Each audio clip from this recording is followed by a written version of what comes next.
Dan sekali kunyahan dia, saya tak boleh telan. Sebab masa tu saya rasa macam ada duri-duri kecil yang tengah cocok saya punya tekak. Assalamualaikum, saya Ahmad. Welcome back to my channel.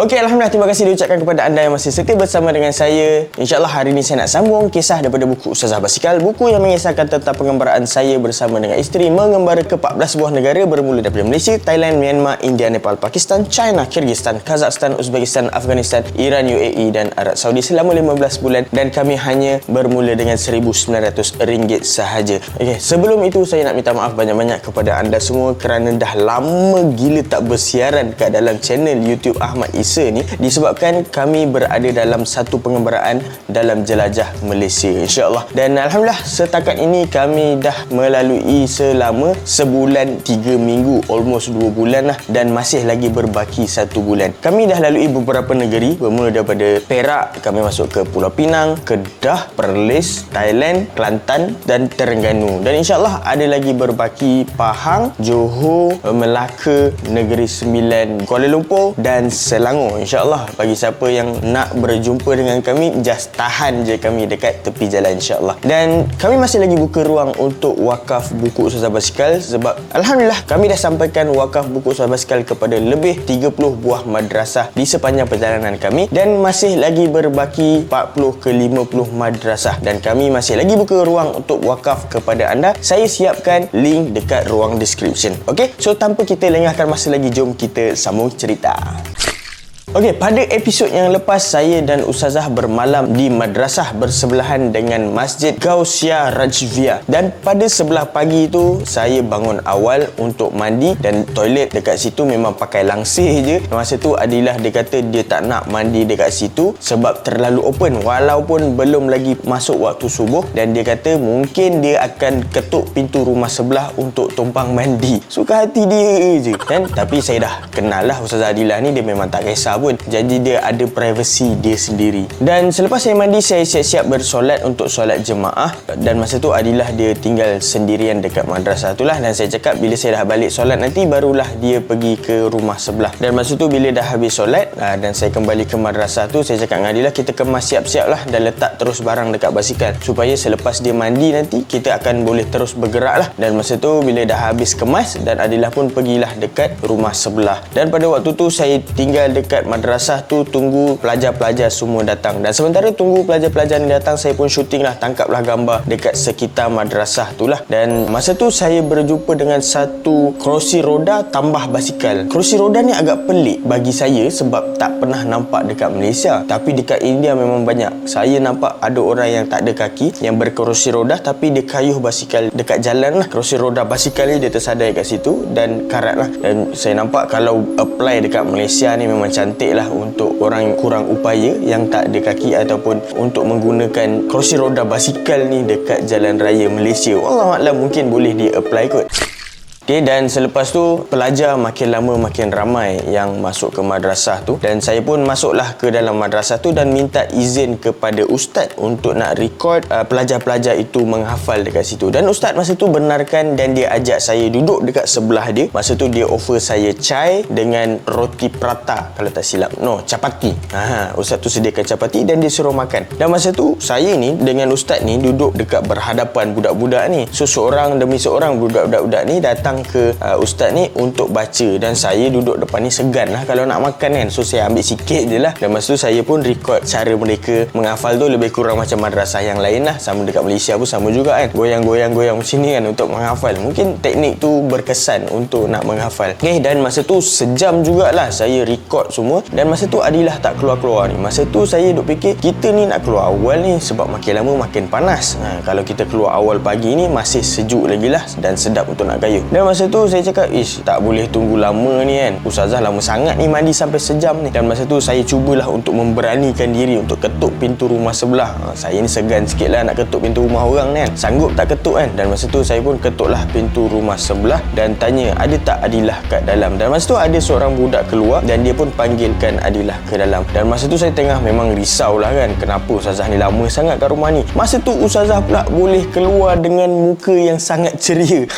Masa tu saya cakap, dah kenapa pula lah dia ni, kita ni nak kayuh cepat ni, dia boleh pula happy-happy dekat sini kan. Saya tanyalah kenapa lama sangat. Dan rupa-rupanya ustazah ni dia berkenalan dengan semua keturunan kat dalam rumah tu, daripada atuk dia, nenek dia, anak dia sampai cucu, semua dia dah kenal dah, semua dia dah interview dah. Dan masa tu Adilah kata, bang, ayah nak masak untuk diorang sikit boleh tak? Masa tu saya cakap, ish, dah tengah hari ni, dah nak tengah hari ni, kita dah nak bertolak ni, dah makin lama makin panas ni, bila kita nak bertolak ni? Alah, ayang dah tumpang toilet dia, so ayang nak balaslah budi diorang ni. Ayang nak masak keladi yang ayang beli semalam dekat pasar tu, boleh lah bang? Dan masa tu saya cakap, okey lah, tak apalah, kita masih ada masa lagi sebenarnya ni. Dan masa tu saya pun masuklah ke dalam rumah tu. Ada ramai lah orang dekat dalam rumah tu kan. Patutlah Adilah ni lama nak interview seorang-seorang kan. Dan masa tu saya pun masuklah dan Adilah pun mulakan projek. Dan masa tu Adilah masak menggunakan dapur dengan periuk tuan rumah suka hati dia je. Dan masa tu saya pun tak tahu nak buat apa. Saya ni social awkward. Nak bercakap dengan orang ni memang susah, lagi-lagi yang berlainan bahasa. Dan masa tu saya main dengan kamera lah. Saya record kamera dan saya record diorang ni baca surah Al-Fatihah kan. Saja nak memenuhkan masa tu sebelum kami nak bertolak. Rutin. A'udzubillahi minasyaitonirrajim. Bismillahirrahmanirrahim.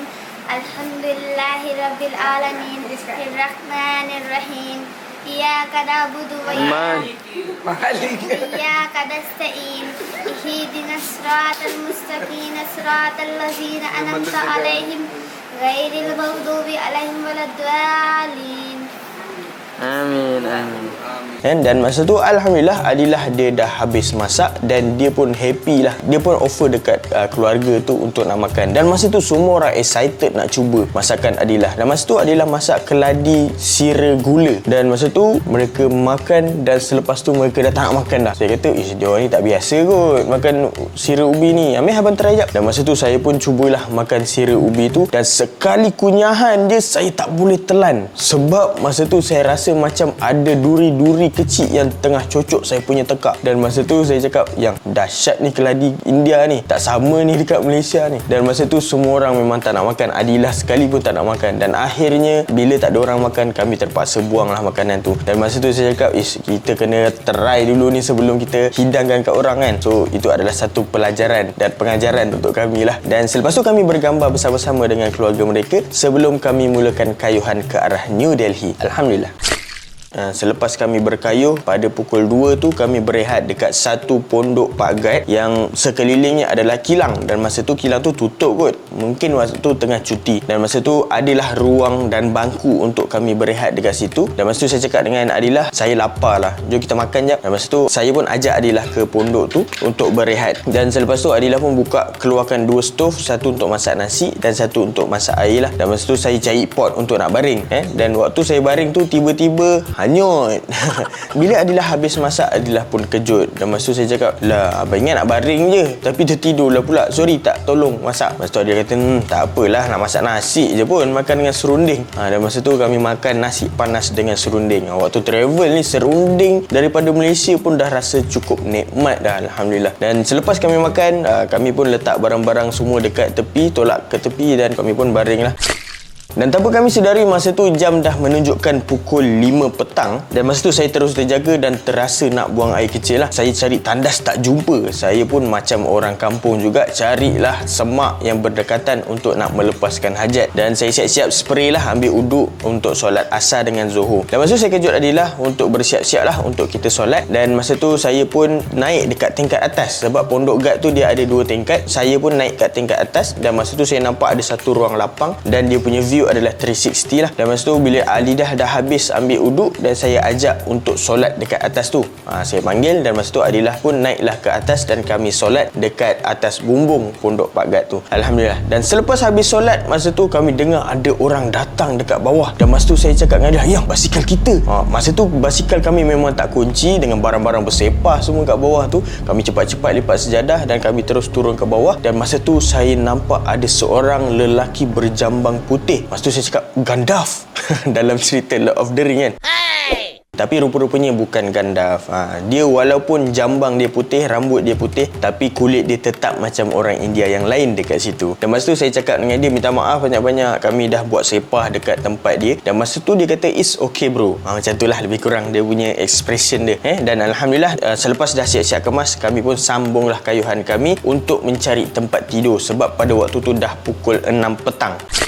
Dan selepas kami bergambar dan ucapkan selamat tinggal, kami pun sambunglah perjalanan kami sehingga ke satu masjid yang dipanggil sebagai Masjid Aqsa Lalawabak. Dan masa tu dia punya pagar dia tu tak berkunci. Saya pun cubalah masuk. Masjid ni dia berjauhan daripada kawasan perumahan, berdekatan dengan kawasan hutan-hutan lah. Dan masa tu pintu grill dia tak berkunci. Saya pun masuklah. Masuk dan tengok nampak cantik. Daripada luar tu memang nampak cantik, kemas kan. Dan masa tu ada tandas. Bila masjid ada tandas ni memang satu tempat yang heaven lah kan. Dan masa tu Adilah memang tak tahan nak masuk tandas. Dia pun masuklah ke tandas tersebut dan saya pun keluar balik daripada masjid tu untuk minta izin. Kot-kot lah ada orang dekat sini nak minta izin untuk bermalam satu malam dekat masjid tu. Dia punya pekarangan masjid dia tak berkunci grill dia, tapi pintu tempat masuk solat tu berkunci. So kami pun duduklah dekat luar dan masa tu dah nak maghrib, tak ada orang dekat situ. Saya tanya orang kampung pun tak tahu siapa yang pegang kunci. Dan masa tu kami pun tunggulah dekat luar pekarangan masjid tu. Kami angkat basikal kami masuk ke kawasan pekarangan masjid tu. Tempat tu memang banyak gila nyamuk kan. Dan masa tu memang nyamuk kenduri besar kami dekat luar masjid tu. Kami pun tunggu sehinggalah 5 minit sebelum waktu solat ada seorang lelaki datang dan dia terkejut lah. Ada 2 orang manusia kat dalam masjid ni yang dia tak kenal. Dan masa tu dia pun buka pintu dekat kawasan solat tu dan saya pun bersiap-siap untuk solat bersama dengan mereka. Dan masa tu ada 2 orang jemaah dan salah seorang bernama Ishrat Ali. Dan selepas habis solat, saya pun minta izin dengan Ishrat Ali ni, boleh tak kalau kami nak bermalam dekat sini. Masa tu kami cakap macam ayam dengan itik lah. Dia pun tak berapa faham sangat dalam bahasa Inggeris. Dan masa tu dia faham apa yang saya cuba sampaikan dan dia kata okey, tak ada masalah. Dan masa tu kami pun tunggulah sampai waktu Isyak. Waktu tu Ishrat Ali azan dan dialah juga jadi imam sebab sahabat dia yang lagi seorang tu tak datang. So sayalah yang menjadi makmum dengan Adilah pada waktu tu. Dan masa tu selepas habis solat je dia kata tak apalah, tidurlah dekat dalam kan. Dan masa tu saya terkejut juga sebab this is the first time, pertama kali dalam India ada orang offer untuk kami tidur dekat dalam tempat solat, lagi-lagi perempuan. Tak pernah lagi setakat ini, sebelum ini orang invite perempuan untuk masuk ke masjid. Tapi masjid ni agak pelik sikit, dia bagi kami tidur dekat dalam walaupun perempuan masuk ke dalam masjid tersebut. Dan masa tu Alhamdulillah, syukur nikmat lah saya ucapkan kepada Ishrat Ali kan. Dan dia kata bila dia keluar, dia kata selak je daripada dalam masjid tu memang hanya kami sajalah yang duduk pada waktu malam itu. Alhamdulillah ada satu tempat tinggal pada malam itu.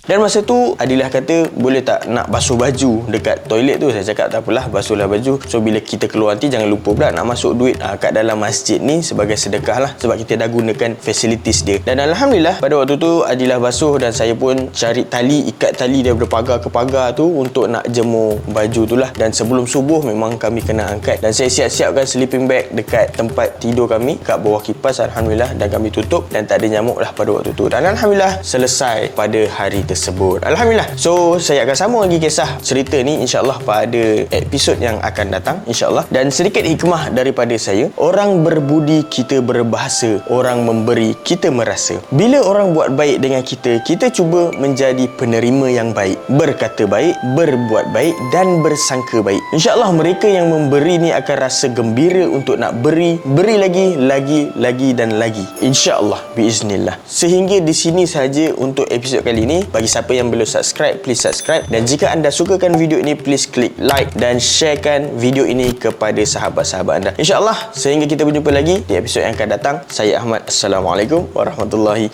wabarakatuh. Okey, jap. Bagi siapa yang nak wakaf, saya masih buka lagi ruang wakaf dekat ruang description. Okey, Assalamualaikum. Bye-bye.